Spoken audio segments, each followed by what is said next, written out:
Fala aí pessoal, mais um vídeo aqui de física, lançamento horizontal dessa vez, mas com exercícios aprofundados, uma parte mais pesadazinha. A gente vai pegar questões de vestibulares que cobram um pouco mais, questões específicas de física, e a gente vai justamente nos aprofundar, porque a gente não quer ficar nas águas rasas, mas sim nos aprofundarmos, entrar justamente nas águas mais profundas. Então vamos nessa. Eita meu Deus, caiu o meu piloto aqui, mas antes de tudo gostaria de pedir para que você, ó, se você não conhece meu Instagram, mesmo nome do canal aí, tá? Matemática Carlinhos, tá lá no Instagram. A gente faz também vídeos de matemática, OBMAP e diversos outros concursos, assim como o Enem também. Mas hoje a gente vai nos dedicar à física, que é lançamento horizontal, justamente aprofundamento. E aí, preparado para esse vídeo? Vamos lá, vamos apertar nossos cintos e vamos viajar agora no mundo da física. Vamos nessa, vamos começar com o primeiro exercício aqui. Sem enrolação, vamos lá. Bom, ela fala assim: um motorista de motocross move-se com velocidade de 10 metros por segundo. A gente sabe que é o que? O Vx, tá? Velocidade horizontal. Sobre uma superfície plana, até atingir uma rampa inclinada em 45 graus. Bom, então vamos analisar a situação. Primeiramente, peço que você ignore o meu desenho, tá? Eu não sei, realmente não sei desenhar. Não é brincando, eu realmente não sei desenhar. Mas a gente aprecia aqui o entendimento da obra. Vamos lá, porque o que importa é o propósito artístico. Então vamos lá. Essa moto, ela está o quê? A 10 metros por segundo, ou seja, ela tem essa velocidade horizontal. E como a gente percebe, ela vai fazer um lançamento horizontal, certo? Ou seja, ela vai vir daqui e ela vai meio que saltar, entre aspas, vai saltar e vai atingir esse ponto aqui, que vou denominar, por exemplo, de B, certo? Ela vai cumprir essa trajetória, beleza? E a questão que é justamente o valor de D, o valor dessa distância aqui presente. E a gente sabe que esse ângulo daqui, ó, esse ângulo mais preto, vale 45 graus. Mas como é que eu vou resolver essa questão se ela me dá tão poucos dados?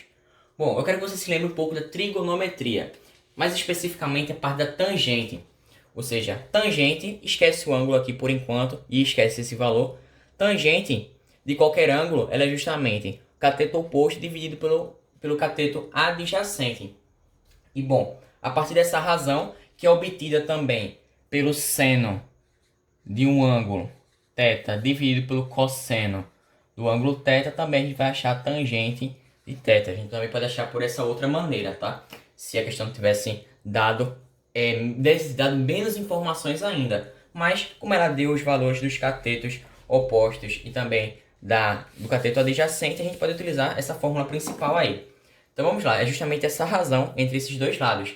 E como o ângulo aqui é de 45 graus, a gente sabe que tangente de 45 é exatamente igual a 1.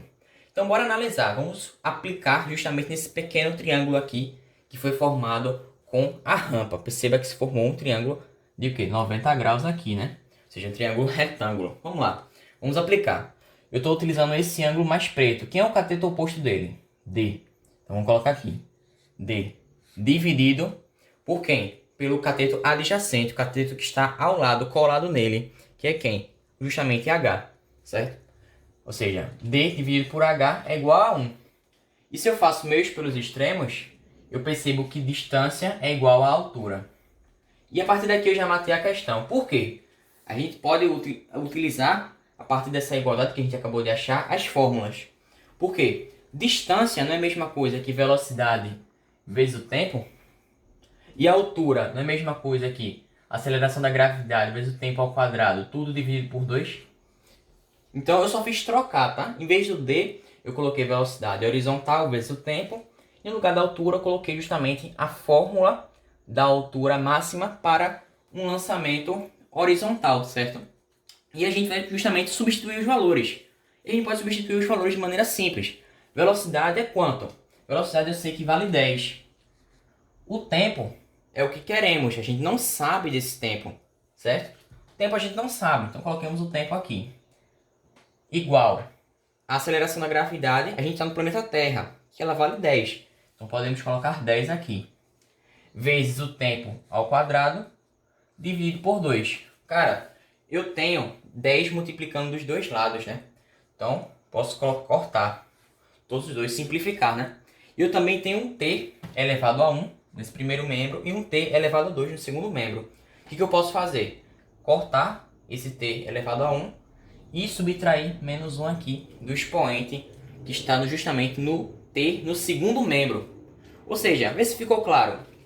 Agora, a partir dessas simplificações, eu tenho que t elevado a 1 dividido por 2 é igual a 1.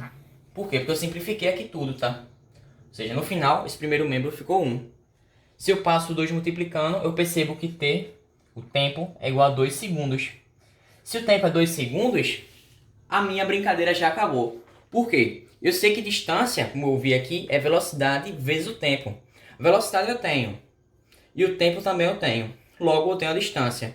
Ou seja, a distância é igual a 10 vezes 2, que equivale ao tempo, e aqui a velocidade. Logo a distância é quanto? 20 metros. E justamente achou essa distância a partir da tangente de 45 graus. E se você for utilizar para matemática, isso aqui é justamente essa hipotenusa aqui, ela é uma diagonal de quadrado. E a partir da diagonal de quadrado, a gente percebe que forma-se um triângulo isósceles. De outra maneira, se você não quisesse saber de trigonometria, tem também esse outro jeito. Se eu formo um triângulo isósceles, consequentemente, esses lados H e D teriam que ser iguais, certo? E eu fico por aqui, esse primeiro exemplo. E aí, gostasse? Conseguisse entender direito? Não entendeu? Dá uma voltada na aula, ou então, tenta ver o vídeo anterior, que é justamente os exercícios mais tranquilos. E eu vou só o tempo de eu apagar aqui, que a gente vai começar o segundo exemplo. O segundo exemplo é uma questão um pouquinho mais diversificada e que também pode ser aplicada numa prova, quem sabe, de Olimpíada. E é isso, eu vou ficando por aqui, só vou apagar e te espero na próxima. Exemplo número 2, vamos utilizar essa situação em que existe um fosso e a gente vai ver a velocidade necessária para que esse motorista não caia dentro dele e também para que ele justamente realize esse percurso em um certo intervalo de tempo. E a gente precisa descobrir qual vai ser esse tempo. Mas vamos nessa, vamos ler aqui o enunciado da questão, vamos desvendar o que ela quer. Vamos lá, exemplo número 2. Um motorista deseja saltar um fosso de largura D igual a 4 metros, que separa duas plataformas horizontais. Após o salto, o motorista vai tocar a plataforma posterior com duas rodas ao mesmo tempo. Beleza, vamos entender a situação. Aqui está a moto, que é um corpo extenso, beleza? A gente tem que considerar justamente a largura entre as rodas dela, ou seja, a gente não pode somente considerar a distância do fosso, que é de 4 metros, distância de 4 metros aqui, mas a gente também tem que considerar também o comprimento da moto. E outra, a questão fala que a altura, a diferença de altura entre essa parte superior e essa parte inferior, esses planos, é de 1,25 metros. E assim, a questão te dá a altura. E outra coisa, o que a questão quer? Lê comigo. Qual é o tempo gasto? Se a questão te dá altura, automaticamente ela te dá o tempo, já que a fórmula da altura é h igual a gt ao quadrado sobre 2. Perceba que o 2 é constante, a aceleração da gravidade também é constante, já que estamos na Terra, e ela vale 10, ou seja, se eu tenho a altura, eu tenho automaticamente o tempo. Então vamos aqui somente substituir, vamos nessa. Veja, 1,25, que é a altura, 10 a gravidade, substituindo pelo g, vezes o tempo ao quadrado, tudo dividido por 2. Bom, perceba aqui, eu posso passar esse 2 multiplicando, que vai me resultar em quê? 2,5. 2,5. Eu tenho aqui esse 10, que está multiplicando, vou passar dividindo. E se eu divido 2,5 por 10, que vai ser igual a tempo ao quadrado, irei achar o quê? Que vai dar justamente esse valor, 0,25 igual ao tempo ao quadrado. E se está um expoente elevado ao quadrado, eu posso justamente cortar esse expoente e passar uma raiz quadrada aqui. E fazendo esse procedimento, eu acho que o tempo é igual a 0,5 segundos. Ou seja, matamos a primeira parte da questão. Achamos o tempo gasto durante esse percurso. Mas e agora? Qual vai ser a velocidade mínima? A velocidade mínima para que justamente esse motorista não caia dentro do fosso. Beleza? A gente precisa salvar a vida dele. Vamos lá. Eu sei que Deus vê tudo, né? Ou seja, a distância é igual a velocidade vezes o tempo. Deus vê tudo. Beleza. Eu tenho a distância? Tenho, com certeza. 4 metros.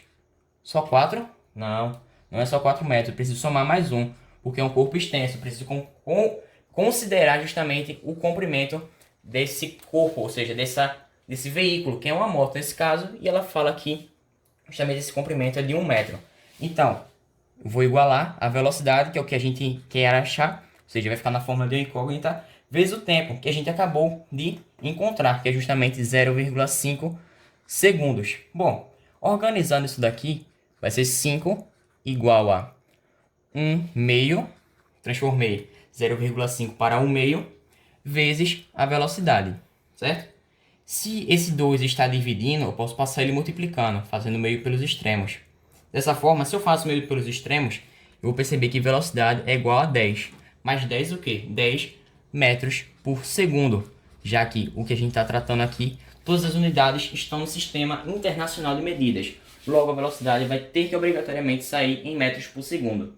Esse é o exemplo número 2, para aquecer um pouco. A gente ir agora para o exemplo número 3, que é um pouco mais pesado. Então vamos nessa. Espero que você tenha aprendido um pouco mais aí. Para a última questão, exercício número 3, com paz, com tranquilidade, para a gente fechar esse vídeo com chave de ouro. Então vamos nessa, me acompanha aqui. Essa situação retrata o quê? Um avião carregador em que ele quer transportar uma carga e levá-la, essa carga, até um navio. Porém, esse avião está viajando a uma velocidade de 100 metros por segundo. E o navio está a 20 metros por segundo. E ele precisa que esse transporte, essa carga, caia precisamente dentro desse navio. Porém, uma atenção, a altitude que esse avião está é de 320 metros com relação ao nível do mar. E existe uma certa distância x entre esse avião e entre esse navio. E essa distância x é o que a gente precisa achar. Então vamos nessa. Primeira coisa, perceba que essas velocidades elas têm o mesmo sentido. Velocidade com o mesmo sentido, o que a gente faz? Velocidade relativa, a velocidade resultante, como a gente chama também. Se elas têm o mesmo sentido, a gente pode subtrair a maior da menor. Então vamos nessa. A velocidade resultante daqui vai ser quem? 100 menos 20, já que elas estão no mesmo sentido, a velocidade relativa. Ou seja, a velocidade relativa é de quanto? 80 metros por segundo. Beleza, temos uma informação muito boa, já que a gente precisa do quê? Da distância para satisfazer o que a questão quer. E eu sei que distância é Deus vê tudo. Distância é o quê? Velocidade vezes o tempo total. Distância é o quê? O x da questão. A velocidade a gente já tem. É quanto? 80. E o tempo a gente precisa. O tempo a gente pode deixar como? A questão deu a altitude que a gente está. Se a gente está a altitude de 320 metros, a gente pode igualar a equação da altura máxima. E assim satisfazer o que a questão quer. Vamos lá. A altura máxima é igual a g vezes t ao quadrado, tudo sobre 2. A altura a gente pode substituir por 320. A aceleração da gravidade, 10. O tempo iremos descobrir. Tudo dividido por 2. Agora, fazendo a simplificação, vou cortar 10 com 10, ou seja, 0 com 0, e passar esse 2 multiplicando, já que ele está dividindo. Ou seja, 64 é igual ao tempo ao quadrado. Se eu passo esse expoente quadrático para cá na forma de raiz, eu vou achar o quê? O tempo é exatamente igual a 8 segundos. E agora a gente matou a charada da questão, já que distância x é igual a 80 vezes o tempo. E quem é o tempo? 8. Justamente a gente já achou tudo o que a gente quer, para que a gente necessita para que essa questão seja justamente completa. Ou seja, 8 vezes 80, acharemos que será 640 metros. Essa distância, a partir justamente de um conceito simples, velocidade relativa, estando justamente no mesmo sentido. Velocidade no mesmo sentido, a gente pode subtrair. E é isso. E aí, conseguiu entender esse vídeo? Conseguiu compreender um pouco mais dos conceitos? Ou seja, a gente utilizou um conceito a mais. Uma coisinha, um traquejozinho a mais, que é justamente o quê? Velocidade relativa, que a gente vê na cinemática. Se você não conhece esse conteúdo, a gente tem vídeos sim sobre cinemática. E você pode justamente revê-los. Já se você não tiver compreendido, não tiver entendido, você pode justamente revisar por meio dos vídeos aí do canal. E justamente, a gente conseguiu ver diversos conteúdos aqui. E a gente agora vai para um próximo vídeo, um próximo tema chamado de lançamento oblíquo. Que esse lançamento vai misturar tudo. Vetores e justamente lançamento horizontal. E aí, fique com Deus e até uma próxima. Fico te esperando aí. Valeu!